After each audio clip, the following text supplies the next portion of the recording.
Районның Юхиди бүлеге хезмәткәрләре Иртүк шәһәрнең Нурлат урамына рейдка чыкты. Инспекторлар рәттән диярлек машиналарны туктатып тикшерде. Игътибар үзәгендә балаларны утыртып йөртү кагыйдәләрен бузучылар. Язгы каникуллар башланды. Шул уңайдан без операция таныл үткәрәбез һәм балаларның детский удерживающее устройство утырып йөрүләрен тикшерәбез. Һәм шул вакытта исерек водительләрне выявляем. Машина йөртүчеләр закон һәм куркынычсызлык ягында операция барышында кагыйдә бузучылар тотылмады. Махсус кәнәфи Юхиди хезмәткәрләренә түгел, балалар иминлегенә кирәклеген ата-аналар яхшы аңлый. Bunday operatsiyalar почаще булсыннар иде, конечно. А то балаларны һәрберләре янда креслосыз утыртып йөрмиләр.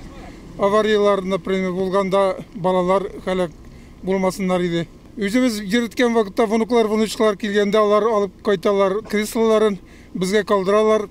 Безгә калдыргач, мен аларны утыртып креслоларга җайлап бәйләп йөртәм.